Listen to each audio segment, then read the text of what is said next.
Alors, venez, messieurs les ministres. Tout va bien? Bonjour, messieurs.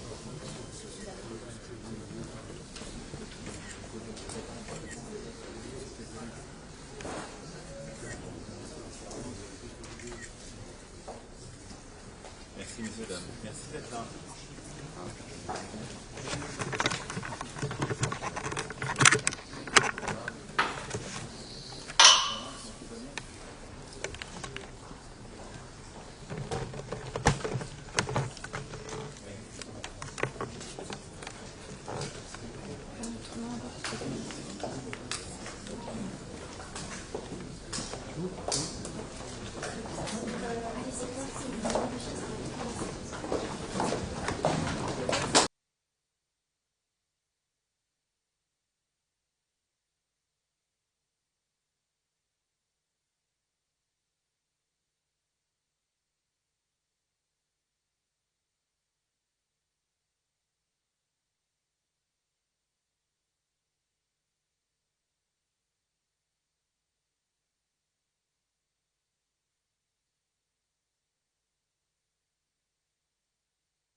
Bonjour, mesdames et messieurs. Tu vas bien, ça? Merci de votre présence. Bonjour, Mélanie. Comment ça va?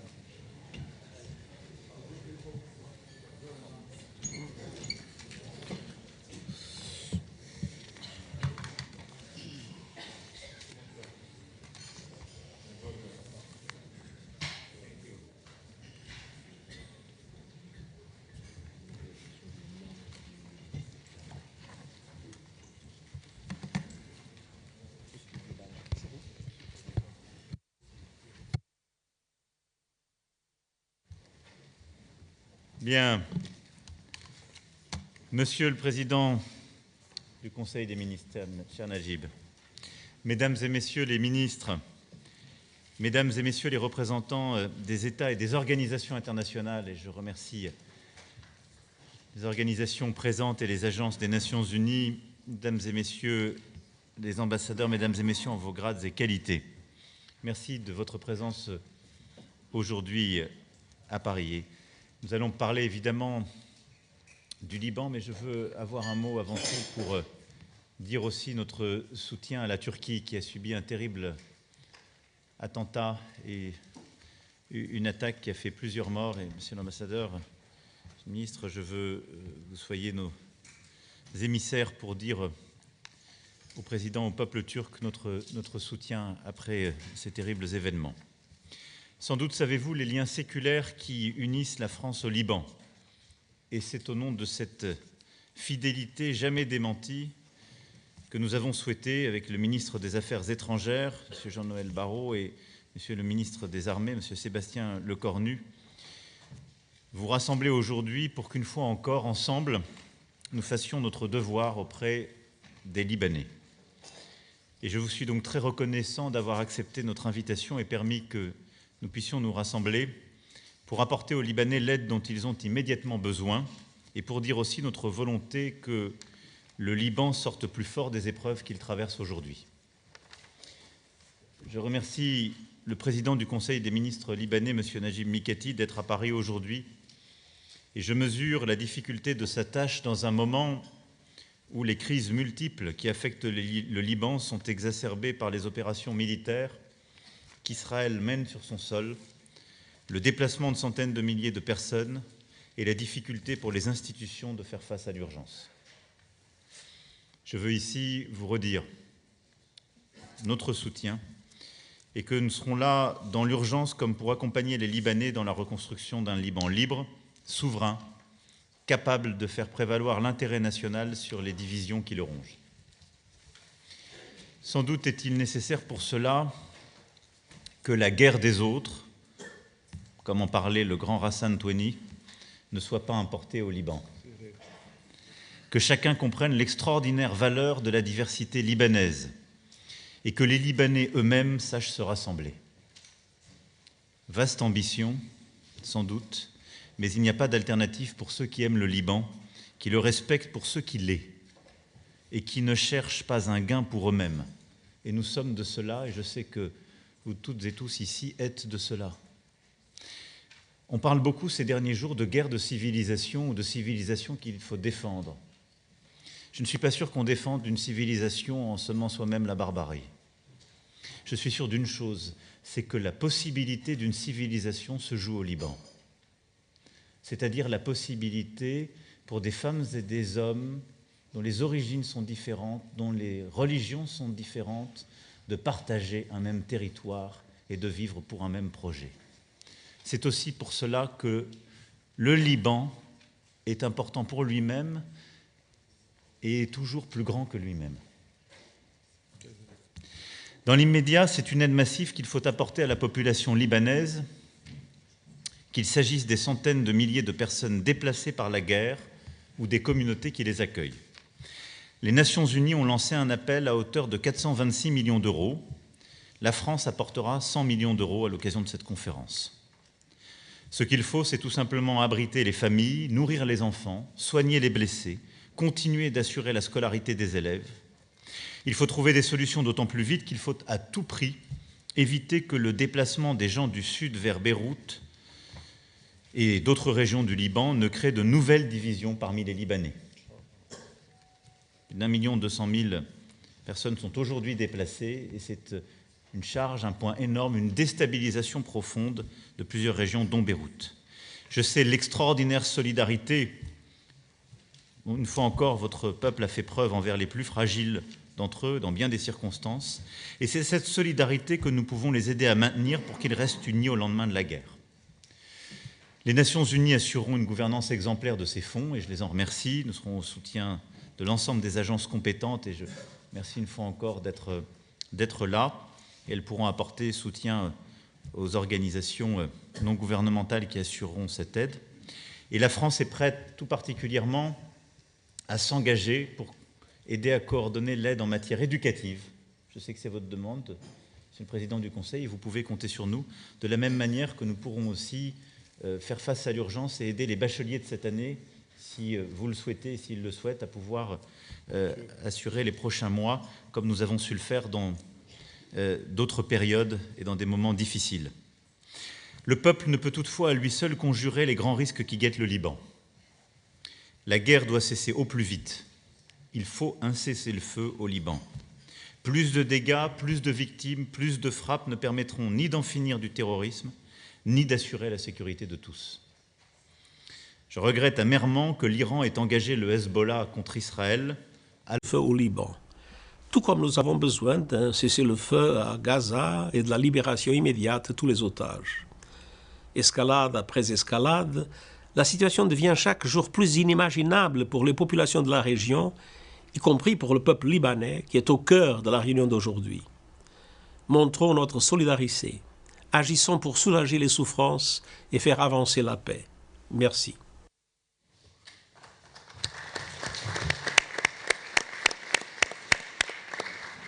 La parole est au président du Conseil des ministres de la République libanaise, Najib Mihati. Merci. Monsieur le Président Macron, Excellences, Mesdames, Messieurs, je commence en français car c'est la langue du cœur. Et le cœur de la France, nous le sentons ici, bat à l'unisson de celui du Liban. En ces temps terribles, notre premier devoir en tant que dirigeants est de remettre les valeurs humanistes de fraternité, de justice et de droit au centre de notre action. C'est pourquoi je tiens avant tout, Monsieur le Président, à vous remercier d'avoir organisé cette conférence. Je tiens à vous remercier de toutes les initiatives que vous avez personnellement amenées pour soutenir mon pays. Nous vous en sommes très reconnaissants. Au cours d'une histoire qui s'étend en plusieurs millénaires, le navire libanais a affronté bien des tempêtes. Bien des fois, il a failli sombrer pour finalement poursuivre sa course avec détermination et courage. Et pourtant, cette tempête-ci n'est pas comme les autres, car elle porte en germe la destruction totale, non seulement de mon pays, mais aussi des valeurs de l'humanité tout entière. C'est la raison pour laquelle nous sommes reconnaissants à la France qui s'est toujours tenue à nos côtés. La France, dont le soutien ne s'est jamais démenti. Et cette conférence en est le témoignage de l'amitié et de la solidarité qui régissent les relations entre nos deux pays. Monsieur le Président, distinguished guests, I come before you today with a heavy heart to shed light on the ongoing aggression by Israel on Lebanon, an act that has led to the displacement of over 1.4 million Lebanese citizens, of which 500,000 are children who lost their homes and schools. The devastating impact of this war on our nation cannot be overstated, and it has left a trail of destruction and misery in its wake.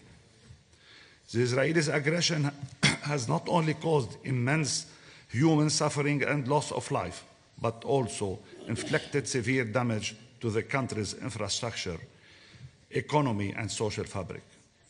The displacement of such a large number of our citizens has created a humanitarian crisis of unprecedented proportions, one that demands urgent attention and action from the global community. The targeted attacks on healthcare workers and first responders, with more than 150 killed, and the disabling of over 13 hospitals and more than 100 healthcare centers constitute clear violations of international humanitarian law and the Geneva Conventions, as reported by UN agencies and including the World Health Organization. The international community must act urgently to hold those responsible of these violations accountable and ensure the protection of civilians and critical infrastructure. To mitigate these challenges, international support must extend beyond immediate humanitarian assistance and focus on comprehensive medium to long-term recovery effort. This approach should aim to rebuild critical infrastructure, restore economic and social stability, and support sustainable development, ensuring Lebanon's resilience in the face of ongoing challenges.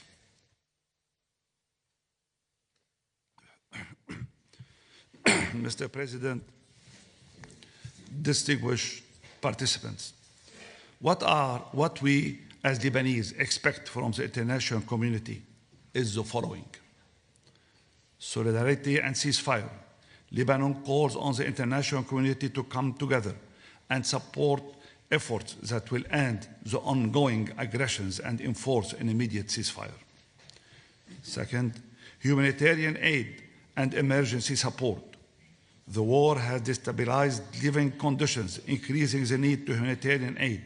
International financial aid is required to provide basic services such as food, healthcare, shelter, and education. We need to prioritize stabilization of key institutions, particular priorities including providing support to local authorities in effectively managing the high influx of displaced persons and ensuring their access to essential services such as water, energy, and waste. Early recovery and infrastructure. The current Israeli aggression has caused further destruction to roads, schools, hospitals, cultural heritage, landmarks, and other critical infrastructure.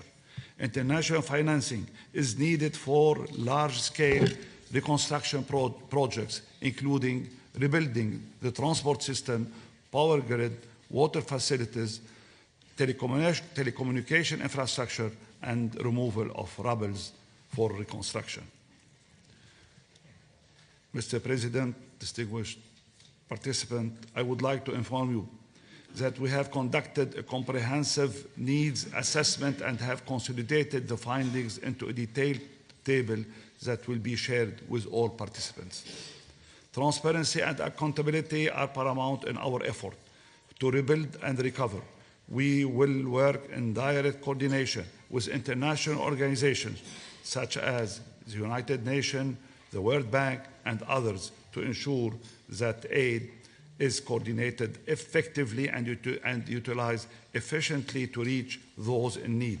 Your support is crucial in our mission to rebuild and restore hope in Lebanon. Mr. President, the loss of Lebanese civilian lives and destruction could have been avoided if Israel had agreed to endorse the joint statement issued on September 25th, which was led by the US and France. In this vein, the Lebanese government supported and still supports this initiative, and we call today for an immediate ceasefire. The Lebanese government trusts that a ceasefire will have an immediate impact of calming tensions on the southern Lebanese front and could pave the way for a sustainable long-term stability. It will open the door for a diplomatic track that the government will fully support. This track is meant to address security concerns along the southern border as well as disputes along the Blue Line through the full implementation of United Nations Security Council Resolution 1701. Resolution 1701, as it is, remains the cornerstone for stability and security in South Lebanon. The full implementation of Resolution 1701 from both Lebanon and Israel will safeguard Lebanon's sovereignty and territorial integrity and provides security on our southern borders that can allow displaced communities to return to their regions. The commitment of the Lebanese government to initiate the recruitment process of additional Lebanese soldiers in accordance with the Resolution 1701 demonstrates a clear dedication to the implementation of this resolution. The decision to recruit more soldiers is a significant step towards enhancing the capacity of the Lebanese armed forces to maintain security and stability in the region. However, the successful implementation of this commitment will require the support and assistance of the international community. This assistance can come in various forms, including financial support, training, technical assistance, to ensure that the recruitment process is carried out effectively and efficiently. The Lebanese government can consistently show strong support for the UNIFIL mandate, recognizing its crucial role in maintaining stability along the southern border. The government of Lebanon condemns Israel's attack on UNIFIL and emphasizes the importance of international support for UNIFIL's mandate and calls upon the global community to contribute to this vital effort.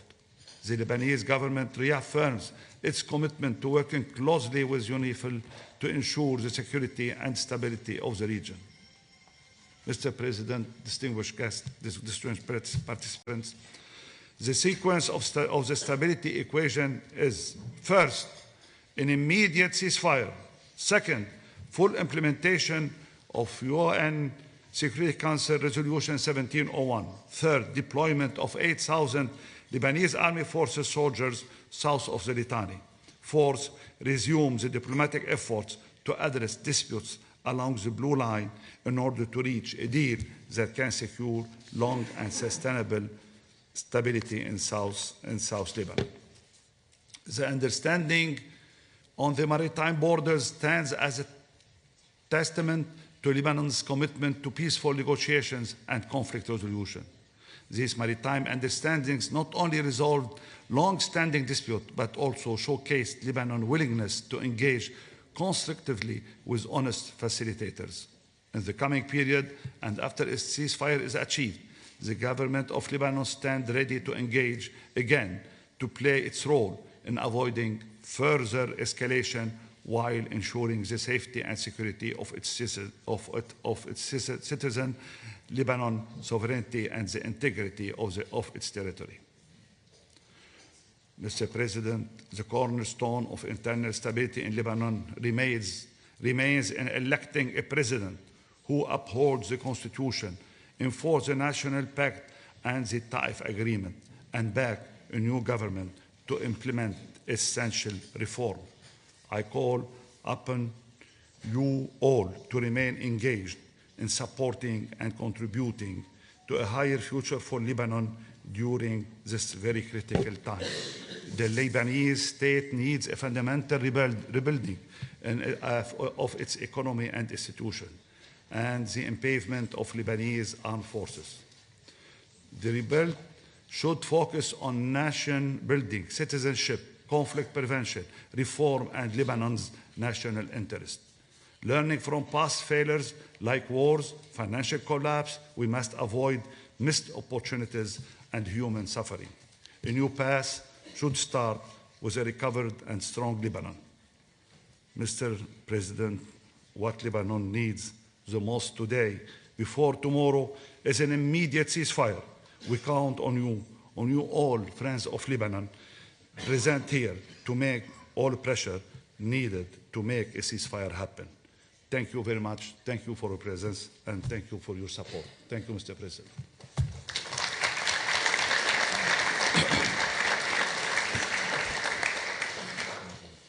La parole est au commandant adjoint des forces armées libanaises, général Youssef Haddad. Je ne suis qu'un simple général. Merci beaucoup.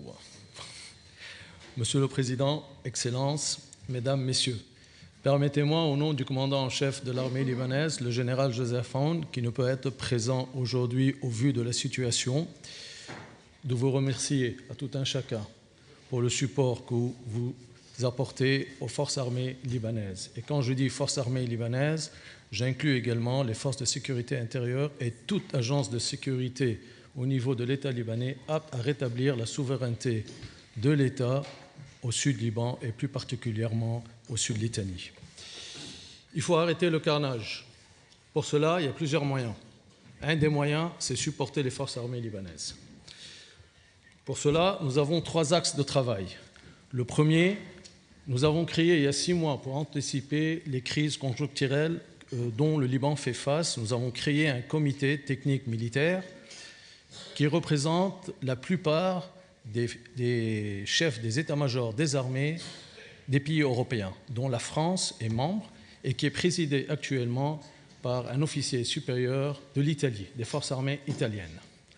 Ce comité technique militaire a coopéré avec les missions de défense auprès des ambassades à Beyrouth pour former des groupes de travail par thème: finances, ressources humaines, logistique, instruction, encadrement, le tout pour une gestion optimalisée du projet et de toute assistance qui pourrait venir aux forces armées libanaises. Ce comité a pour mission de cibler et de bien gérer toute assistance pour accroître les capacités de l'armée libanaise pour monter en puissance et en autonomie pour pouvoir appliquer pleinement la résolution des Nations Unies, la 1701, en coopération étroite avec la FINUL au sud Liban et selon les directives du gouvernement libanais. Le deuxième point, et ça c'est un chiffre que je voudrais, s'il vous plaît, mesdames, messieurs, que vous reteniez à la fin de cette journée.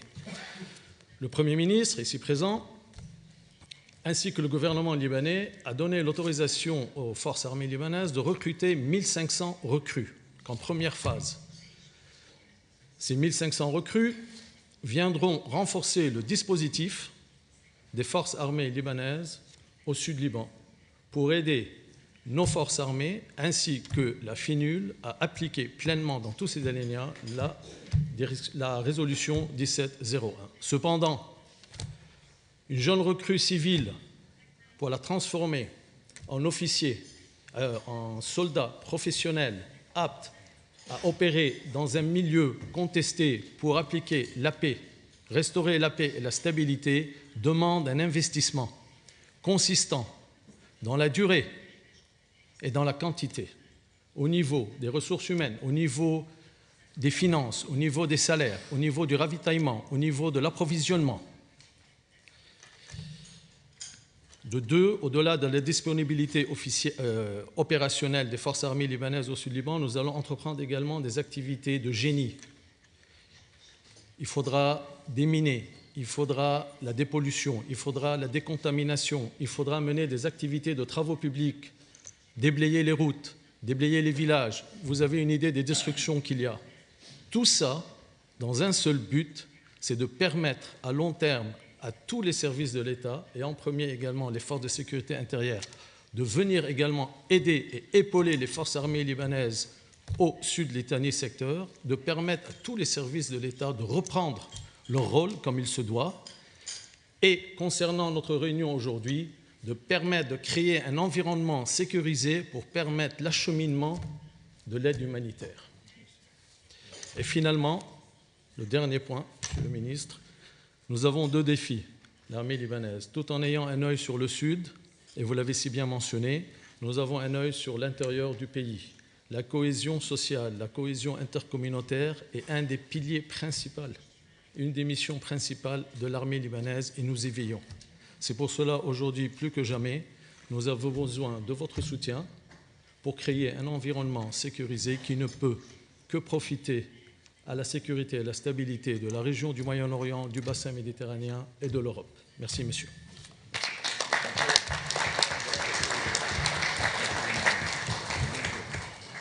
La parole est au secrétaire général adjoint des Nations Unies, directeur des opérations de maintien de